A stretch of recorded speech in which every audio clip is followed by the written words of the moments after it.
Hello friends, welcome to my channel. स्वागत है आपका मेरे चैनल पे। मैं हरिप्रिय पटेल बात करूंगा आपसे इस वीडियो में समायोजन टॉपिक के बारे में। इससे पहले हम लोग एक पार्ट पढ़ चुके हैं समायोजन का। अगर आपने उसको नहीं पढ़ा, डिस्क्रिप्शन में आपको उसका लिंक मिल जाएगा, आप वहाँ से उसको पढ़ सकते हैं। पहले पार्ट में हम लोगों ने समायोजन का अर्थ, परिभाषाएँ और मानसिक रोगों के बारे में बात की थी। मानसिक रोग जैसे दुश्चिंता, आपका है तनाव है, दबाव है, संघर्ष है, इनके बारे में बात की थी। आज हम लोग बात करेंगे समायोजन की युक्तियों के बारे में, यानी मानसिक रोगों से हम कैसे छुटकारा पा सकते हैं, कैसे हम समायोजन पा सकते हैं। पढ़ेंगे युक्तियों के बारे में, और उसमें सबसे महत्वपूर्ण बातें हैं जैसे दमन, समन, औचित्य स्थापन, प्रक्षेपण, क्षतिपूर्त उपाय, तदात्मीकरण, प्रत्यागमन, युक्तिकरण, पलायन। ये क्या है, इनके बारे में जानने के लिए वीडियो को पूरा देखिएगा। और ये हमारा दूसरा पार्ट है। तो शुरू करते हैं आज का वीडियो अगर आपको अच्छा लगे लाइक कर दीजिएगा। पढ़ेंगे समायोजन की युक्तियों के बारे में। लिखा है, समायोजन की युक्तियां वे साधन हैं जिसके आधार पर मानसिक रोगों को दूर करते हुए समायोजन करता है एक व्यक्ति। मानसिक रोग कौन कौन से होते हैं? दुश्चिंता, तनाव, दबाव, भागनासा, द्वंद्व, संघर्ष। ठीक है, द्वंद्व, संघर्ष बात है कि है। तो ये मानसिक रोग होते हैं। इनको जो है दूर करने के लिए समायोजन युक्तियों का प्रयोग किया जाता है। समायोजन युक्तियाँ जो है ये निम्न प्रकार की होती हैं। प्रत्यक्ष युक्तियाँ या प्रत्यक्ष उपाय बात है कि है। अप्रत्यक्ष उपाय, क्षतिपूरक उपाय या आक्रामक उपाय। जानेंगे प्रत्यक्ष उपाय के बारे में। इनमें 4 बातों को शामिल किया जाता है: समस्याओं, बाधाओं को दूर करना, मार्ग बदलना, लक्ष्य बदलना, विश्लेषण या निर्णय करना। देखिए, प्रत्यक्ष उपाय के अंतर्गत 4 बातों को शामिल किया गया है। समस्याओं या बाधाओं को दूर करना, ठीक है। मार्ग बदलना, जैसे आपको लग रहा है कि जो है 2 मार्ग हैं आपके पास। पहले आप एक मार्ग पर चलते हैं तो लगता है इस मार्ग से जो है आप सफल नहीं हो पाएंगे, तो आप जो है दूसरे मार्ग पर चले जाते हैं, यानी अपना मार्ग बदल लेंगे। तीसरा है लक्ष्य बदलना। जैसे मान लीजिए आप जो है आईएएस बनना चाहते हैं, लेकिन आप नहीं बन पाते हैं। ये तो आपका पहला लक्ष्य था, लेकिन नहीं बन पाते हो तो आप क्या है, पीसीएस का लक्ष्य बना लेंगे, यानी सेकेंड लक्ष्य बना लेंगे, यानी लक्ष्य बदल लेंगे। विश्लेषण या निर्णय करना, कोई भी काम करने से पहले जो है अच्छे से निर्णय कर लेना चाहिए। तो ये थे प्रत्यक्ष उपाय। जानेंगे अप्रत्यक्ष उपाय के बारे में, बहुत ही महत्वपूर्ण है। देखिए, निम्न उपाय है। पहला आपका उपाय है दमन। दमन का अगर संधि विच्छेद करें तो होगा दा प्लस मन, यानी मन में दबाना। जब कोई व्यक्ति वातावरण में समायोजन स्थापित करने के लिए जानबूझकर अपनी इच्छाओं, भावनाओं, रुचियों और आदतों को मन में दबाना शुरू कर देता है तो वही क्या कहलाता है? दमन कहलाता है। दमन समायोजन की सबसे बड़ी और महत्वपूर्ण युक्ति है। दमन क्या है? मन में दबाना।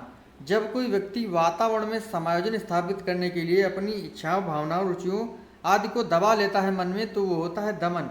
जैसे मान लीजिए आप अपनी फैमिली में हैं, ठीक है, बड़े बूढ़े लोग हैं, माता पिता हैं, आपके पापा हैं, बड़े पापा हैं, बड़ी मम्मी हैं, और भाई बहन हैं बड़े। तो अगर आपसे कुछ कहते हैं तो आप जो है उनका उत्तर नहीं देते हैं, क्योंकि आप समझते हैं कि अगर मैंने उनका उत्तर दिया, उनको कुछ गलत कहा तो जो है दिक्कत हो जाएगी, वो गुस्सा हो जाएंगे। तो वातावरण में समायोजन करने के लिए अपनी इच्छाओं को दबाना, भावनाओं, रुचियों को दबाना क्या कहलाता है? दमन कहलाता है। ठीक है, तो दमन समझ गए होंगे। अगला है समन। भूलने की कोशिश करना या दूर चले जाना समन कहलाता है। इसमें व्यक्ति जानबूझकर किसी व्यक्ति, वस्तु, स्थान, घटना से अलग रहना चाहता है, क्योंकि भूतकाल में उन सभी से व्यक्ति को दुख, दर्द, कष्ट और अपमान मिला है, उसे भूलने की कोशिश करता है। तो समन क्या है? भूलने की कोशिश करना। लिखा है, इसमें व्यक्ति जानबूझकर उन व्यक्तियों, वस्तु, स्थानों से दूर रहता है जो उन्हें पूर्व में जो है भूतकाल में दुख दिया है, दर्द दिया है, कष्ट दिया है, तो उनसे जो है दूर जाना चाहता है, उनको भूलने की कोशिश करता है। तो यही होता है समन। जैसे मान लीजिए आपने जो है पास्ट में किसी लड़की से प्रेम किया हुआ होता है और जो है आपको छोड़कर चली जाती है, ठीक है, तो आपको क्या मिलता है? दुख, दर्द, कष्ट मिलता है। तो आप क्या करना चाहते हैं? उसे भूलने की कोशिश करना चाहते हैं, उससे दूर जाना चाहते हैं। तो भूलने की कोशिश करना किसी व्यक्ति, वस्तु को और उससे दूर जाना समन कहलाता है।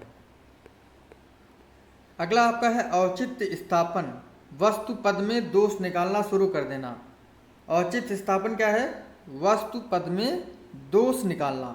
जब कोई व्यक्ति किसी वस्तु पद को बार बार प्राप्त करने का प्रयास करता है परंतु जब उसे प्राप्त नहीं होती है तो वह उस पद या वस्तु में दोष निकालने लगता है। जैसे अंगूर खट्टे हैं। देखिए एक लोमड़ी होती है और जो है बगीचे में जाती है, देखती है कि पेड़ पर जो है कुछ अंगूर लगे हुए होते हैं और जो है वह उसे खाना चाहती है उछल उछल कर, लेकिन वो नहीं खा पाती है। तो लोमड़ी क्या कहती है कि अंगूर खट्टे हैं, वस्तु में ही दोष निकाल दिया। ठीक है, जिससे जो है उसने अपने मन की जो भी उसको चिंता होगी, दबाव होगा, तो जो है उसको जो है दूर कर लिया। तो औचित्य स्थापन क्या होता है? वस्तु या पद में दोष निकालना। अगला है प्रक्षेपण, दोष दूसरों पर लगाना। इस युक्ति में बालक खुद को असफलता का उत्तरदायी नहीं मानता है तथा अपनी असफलता का दोष परिवार के सदस्य, अध्यापक, मित्र, पुस्तक या अन्य किसी पर लगाना शुरू कर देता है। जैसे नाच न जाने आंगन टेढ़ा।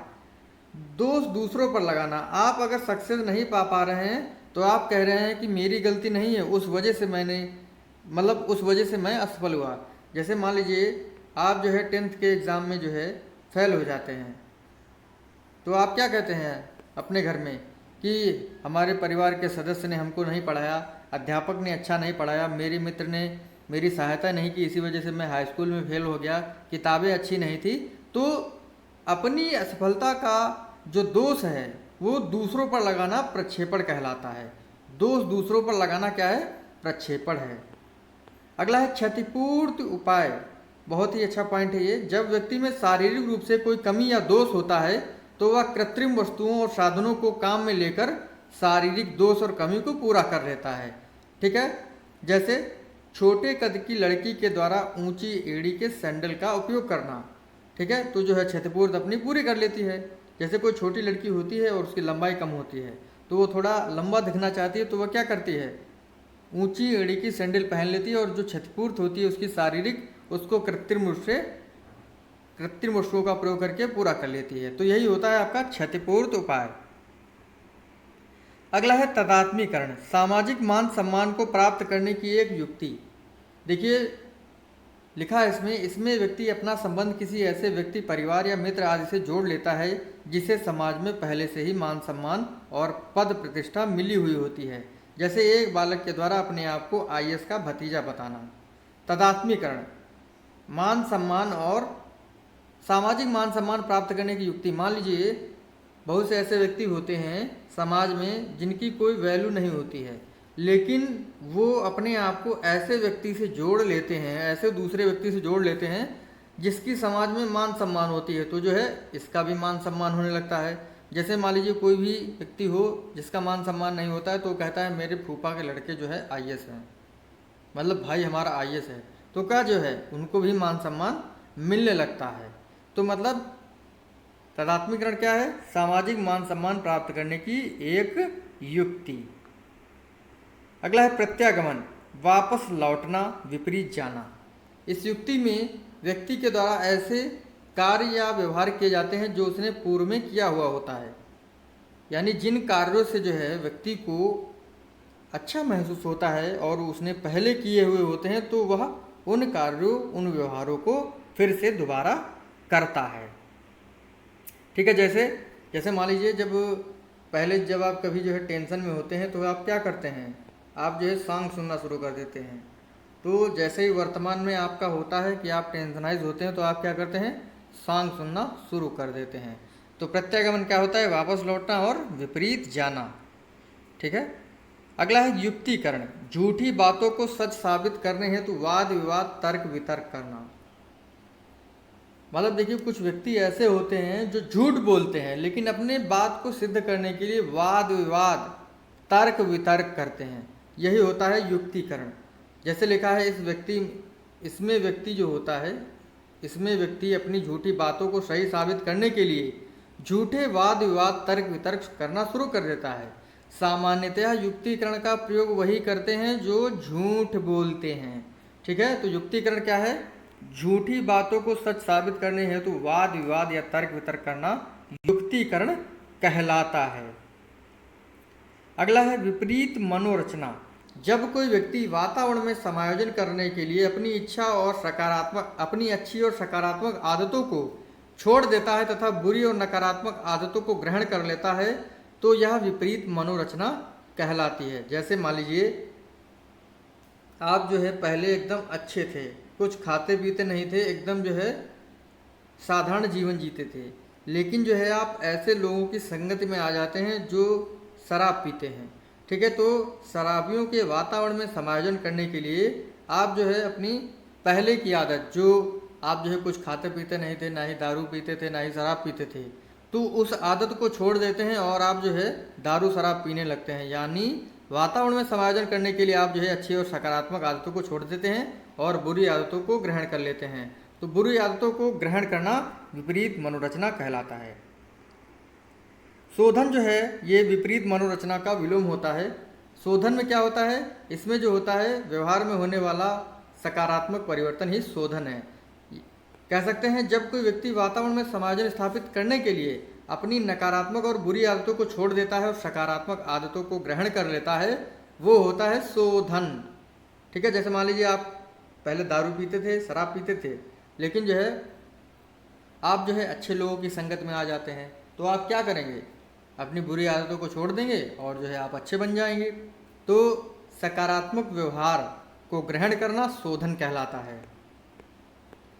दिवा स्वप्न ये होता है कल्पनाओं में प्राप्त करना। जब कोई व्यक्ति पद या वस्तु को व्यवहार में प्राप्त नहीं कर पाता है तो वह उन्हें कल्पनाओं में प्राप्त करना शुरू कर देता है। यही अवस्था दिवा स्वप्न कहलाती है।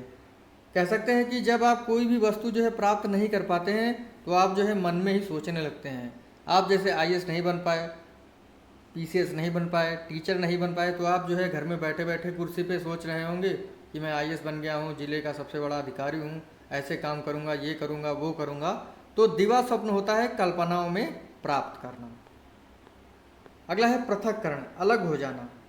जब कोई व्यक्ति किसी पद वस्तु व्यक्ति को प्राप्त करने के लिए बार बार प्रयास करता है और उसके बाद भी वह प्राप्त नहीं कर पाता है तो वह व्यक्ति जो है उससे संबंधित अपनी इच्छा, भावना, रुचि, आदत, स्वभाव आदि सभी को दूसरे पद में देखने लगता है, यानी दूसरे वस्तु में जोड़ने लगता है, पहली चीज़ों को छोड़ देता है। तो पृथक्करण होता है यानी अलग हो जाना। जैसे आप मान लीजिए कैटरीना कैफ हीरोइन है, आप जो उसे काफ़ी पसंद करते हैं और आप जो है उसे बार बार प्रयास करके प्राप्त करना चाहते हैं लेकिन उसके पास पहुंच नहीं पाते हैं, तो आप क्या करते हैं, छोड़ देते हैं, उससे अपनी जो इच्छाएं हैं, मन की भावनाएं जो जुड़ी होती हैं, उससे उसको अलग कर लेते हैं। तो पृथक्करण होता है अलग होना।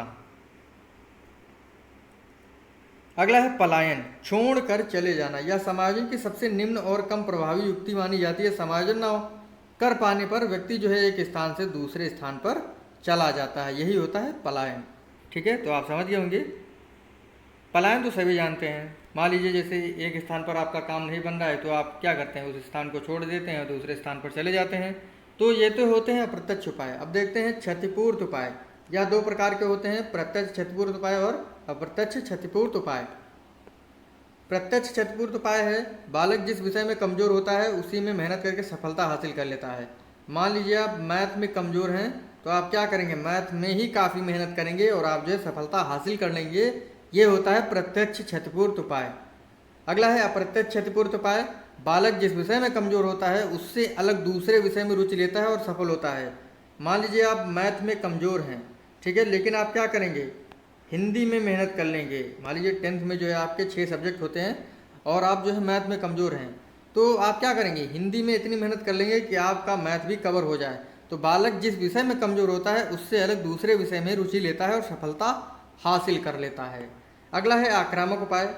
ये भी दो प्रकार का होता है, प्रत्यक्ष आक्रामक और अप्रत्यक्ष आक्रामक।